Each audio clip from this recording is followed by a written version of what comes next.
এর মধ্যে বায়তুল মোকাররমে চলছে এনসিপির এই সমাবেশ এবং সেখানে বক্তব্য রাখছেন এনসিপি নেতা সার্জিস আলম। আমরা সরাসরি চলে যাচ্ছি সেখানে।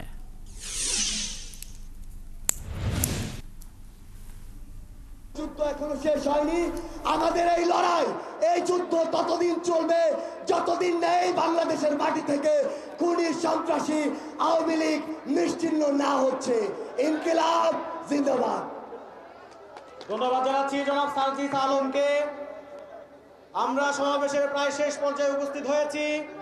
এই মুহূর্তে আপনাদের সামনে বক্তব্য রাখবেন আগ্রাসন বিরোধী আন্দোলনের কেন্দ্রীয় মুখ, ঢাকা বিশ্ববিদ্যালয় কেন্দ্রীয় ছাত্র সংসদের সাবেক সমাজসেবা বিষয়ক সম্পাদক, ছাত্র জনতার গণ অভ্যুত্থানের কারা নির্যাতিত নেতা, জাতীয় নাগরিক পার্টি এনসিপির বিপ্লবী সদস্য সচিব জনাব আখতার হোসেন।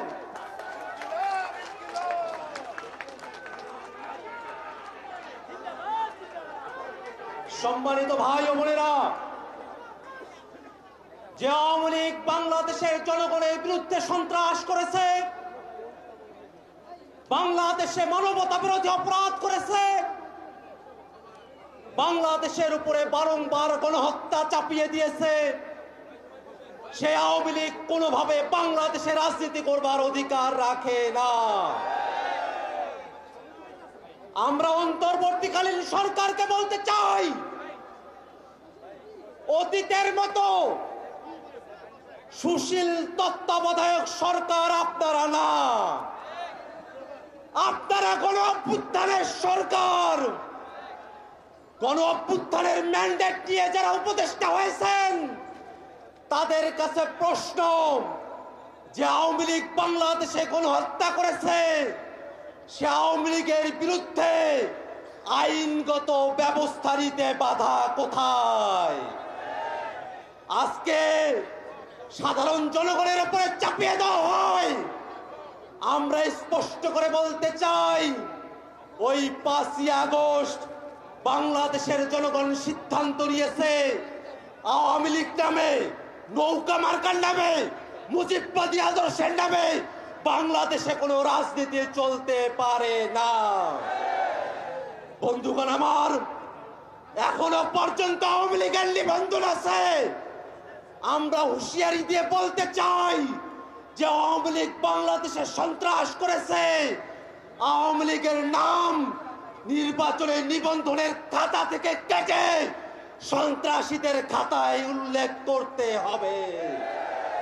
বন্ধুগণ আমার, বাংলাদেশে যতদিন পর্যন্ত জুলাই প্রজন্ম বেঁচে আছে ততদিন পর্যন্ত বাংলাদেশে আওয়ামী লীগকে আমরা 1 সেকেন্ডের জন্য প্রাসঙ্গিক হতে দেব না।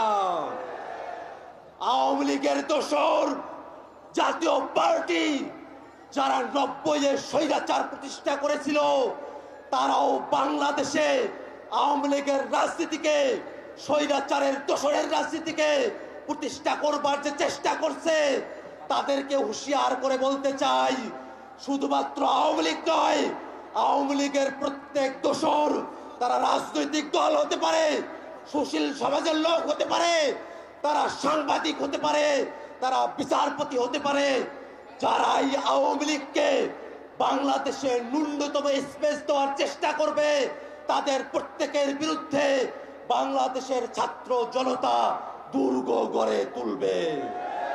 বন্ধুগণ আমার, জাতীয় নাগরিক পার্টি শুরুর সময় থেকে আওয়ামী লীগের বিরুদ্ধে তাদের দীপ্ত কণ্ঠস্বর উঁচু রেখেছে। দীর্ঘ সময় ধরে বাংলাদেশে যারা ফ্যাসিবাদ বিরোধী রাজনীতি করেছেন, ফ্যাসিবাদের চাটা করে পিষ্ট হয়েছেন, ফ্যাসিবাদের বিরুদ্ধে যাদেরকে নিয়ে জুলাইতে আমাদের ঐক্য হয়েছিল, আমরা আমাদের প্রত্যেক শরীরকে জানাতে চাই, আওয়ামী লীগের বিরুদ্ধে, আওয়ামী লীগকে নিষিদ্ধের প্রশ্নে এই দায় শুধুমাত্র জাতীয় নাগরিক পার্টি এনসিপি নয়, এই দায় বিএনপির, এই দায় জামাতের, এই দায় ইসলামী আন্দোলনের, এই দায় গণ অধিকার গণসংহতি সহ বাংলাদেশে ফ্যাসিবাদ বিরোধী প্রত্যেকটা পক্ষের। আমরা প্রত্যেক রাজনৈতিক দলের কাছে আহ্বান রাখবো, আওয়ামী লীগের বিরুদ্ধে সকলে মিলে রাজনৈতিক সিদ্ধান্ত গ্রহণ করতে হবে। বন্ধুগণ আমার, আওয়ামী লীগের প্রশ্ন অমীমাংসিত রেখে বাংলাদেশে সামনে কোনো নির্বাচন হবে না, হবে না, হবে না। সরকারের কাছে সর্বশেষ মেসেজ জানিয়ে দিতে চাই, আওয়ামী লীগকে, আওয়ামী লীগের দোসরদেরকে আইনের হাতে তুলে নিন। জনগণের হাতে যদি আওয়ামী লীগ পড়ে, আওয়ামী লীগ বাংলাদেশে আস্ত থাকবে না।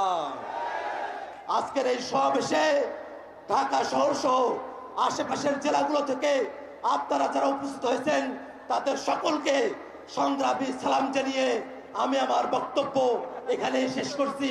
ইনকিলাব জিন্দাবাদ।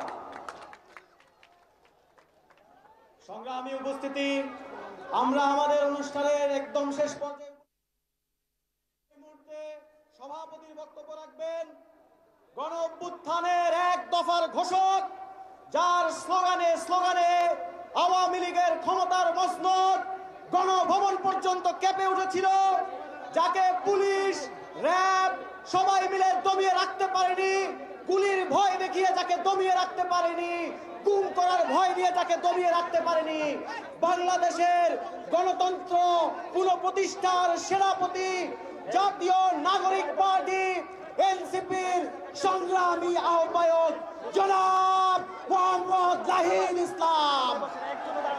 ইনকিলাব, ইনকিলাব, ইনকিলাব, ইনকিলাব।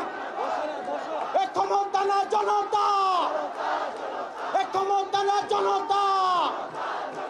এই আপোষ না সংগ্রাম, এই আপোষ না সংগ্রাম, এই দালালি না রাজপথ, এই ইনকিলাব, ইনকিলাব। একটা মানুষের সবাই বসি।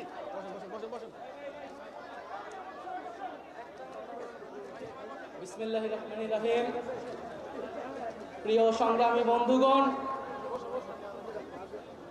আজ জাতীয় নাগরিক পার্টি ঢাকা মহানগর কর্তৃক আয়োজিত আওয়ামী লীগ নিষিদ্ধের দাবিতে আয়োজিত এই বিক্ষোভ সমাবেশে উপস্থিত আছেন জুলাই গণ অভ্যুত্থানের শহীদ পরিবারবৃন্দ এবং জুলাই গণ অভ্যুত্থানে অংশ নেওয়া আহত যোদ্ধাবৃন্দ। আরও উপস্থিত আছেন জাতীয় নাগরিক পার্টি এনসিপির সংগ্রামী সদস্য সচিব, সংগ্রামী মুখ্য সংগঠকবৃন্দ, সংগ্রামী মুখ্য সমন্বয়ক এবং কেন্দ্রীয় নেতৃবৃন্দ সহ ঢাকা মহানগর এবং আশপাশ থেকে আগত বিভিন্ন পর্যায়ের নেতাকর্মীবৃন্দ। সবাইকে জাতীয় নাগরিক পার্টির পক্ষ থেকে জানাই সংগ্রামী শুভেচ্ছা এবং সালাম। বন্ধুগণ, আজকে জুলাই গণ অভ্যুত্থানের এই 9 মাস পরেও আওয়ামী লীগ নিষিদ্ধের দাবিতে, আওয়ামী লীগের নিবন্ধন বাতিলের দাবিতে আমাদেরকে রাজপথে নেমে আসতে হচ্ছে, আমাদেরকে রাজপথে কথা বলতে হচ্ছে। এটা আমাদের সামষ্টিক ব্যর্থতা বলেই আমরা মনে করি।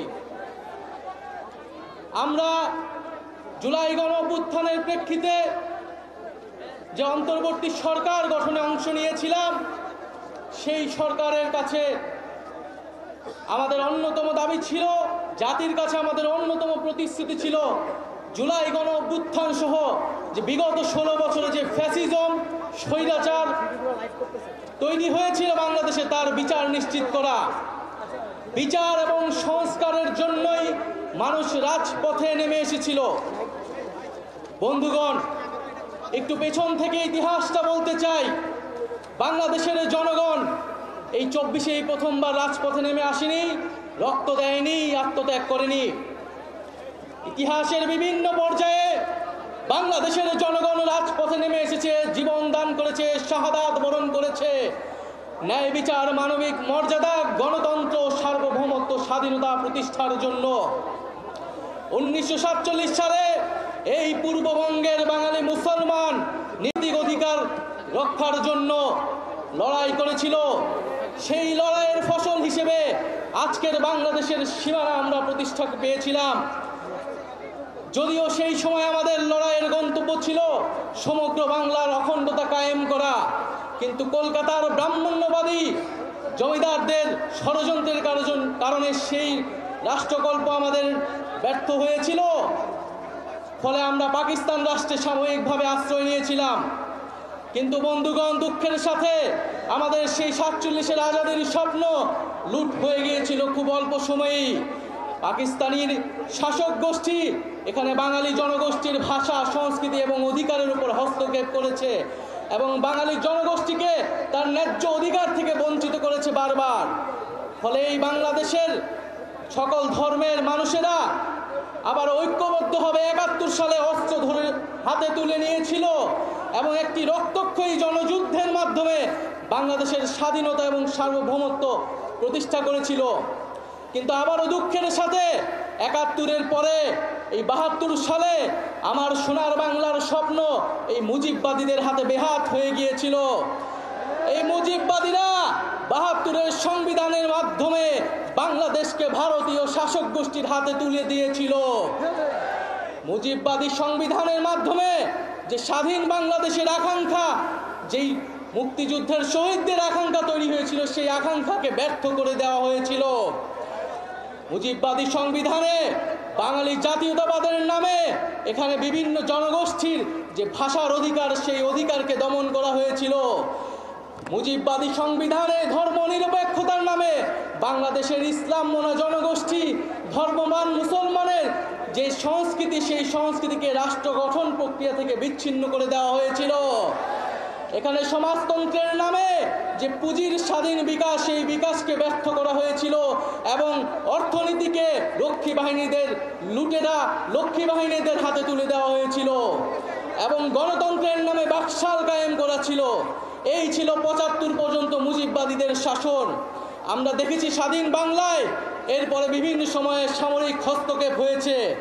এক পর্যায়ে বাংলাদেশের জনগণ 90 সালে আবারও রাজপথে নেমে একটি গণ-অভ্যুত্থান তৈরি করেছিল। সেই গণ-অভ্যুত্থানের পরে স্বৈরতন্ত্রের পতন ঘটেছিল। কিন্তু দুঃখের বিষয়, 30 বছর পরে বাংলাদেশের জনগণকে আবারও গণতন্ত্রের প্রতিষ্ঠার জন্য রাজপথে নামতে হয়েছিল। কেন নামতে হয়েছিল? কারণ গণ-অভ্যুত্থানে যে রাজনৈতিক দলগুলো যেই প্রতিশ্রুতি দিয়ে ক্ষমতায় গিয়েছিল, সেই প্রতিশ্রুতি তারা রক্ষা করেনি। 90-এর গণ-অভ্যুত্থানকে যারা গণ-অভ্যুত্থানে অংশ নিয়েছিল, তারাই ব্যর্থ প্রমাণ করেছে। ফলে রাজনৈতিক দলগুলোর সেই নেতৃত্ব বাংলাদেশের জনগণ মেনে নেয়নি। বিগত 16 বছরেও রাজনৈতিক দলগুলোর, ফ্যাসিবাদ বিরোধী দলগুলোর নেতৃত্বে জনগণ রাজপথে নেমে আসেনি।